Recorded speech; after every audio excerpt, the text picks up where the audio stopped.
مساء الهنا عليكم، يا رب تكونوا بخير. هنستخدم ادوات موجودة عندنا في البيت نقدر نعمل منها ديكور جميل جدا، يا رب يعجبكم. نستخدم الملح، بابا نويل، ومش شرط الكبير، لو فيه صغير ابو 2 جنيه يعني، لو عايزين توفروا مفيش مشكلة. ده جزء انا واخداه من الشجرة. قطعة ستانة. هنا هو الازايز دي ده عمرها الافتراضي خلاص، كمان مش هينفع تشرب فيها. انا قصيت بس الاعداد بتاعتها، بس عملت قاعدة كبيرة وقاعدة صغيرة. يلا بينا نشتغل على طول.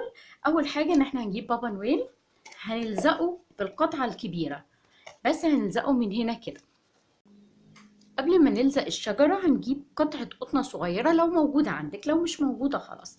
هو بس الفكرة ان انا اعمل قطع اكن قطع تلج واقعة على الشجرة. دي مش شجرة، انا واخدة فرع من شجرة الكريسماس عندي، ولو مش موجودة وحابين تحطوا بابا نويل بس مفيش مشكلة.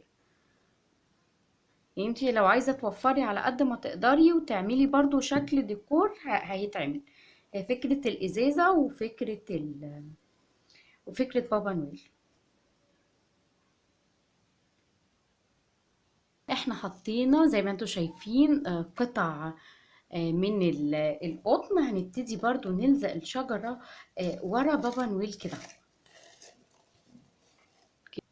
خلاص كده بعد ما نلزق زي ما انتوا شايفين الشجرة وبابا نويل، هنعمل ايه؟ هنجيب الجزء اللي من تحت، بس قبل ما نجيب الجزء اللي من تحت هنجيب كيس الملح كله اللي عندنا كده.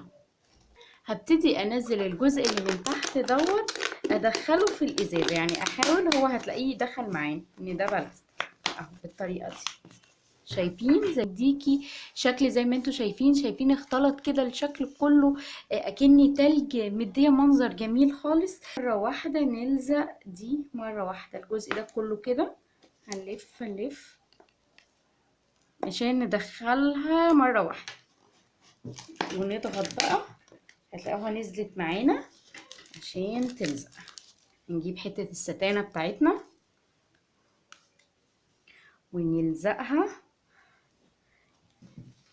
نيجي كده مثلا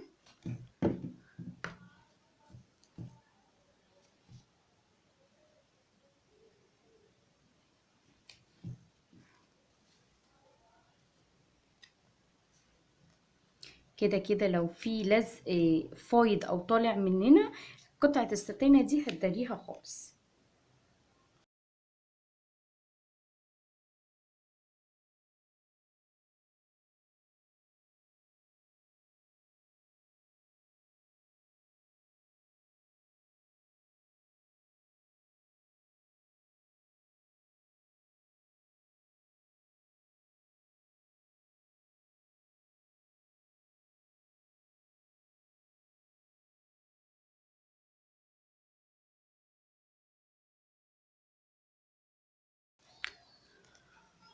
وده الشكل النهائي، يا رب يا رب يعجبكم. ولو عجبكم ما تنسوش اللايك والاشتراك.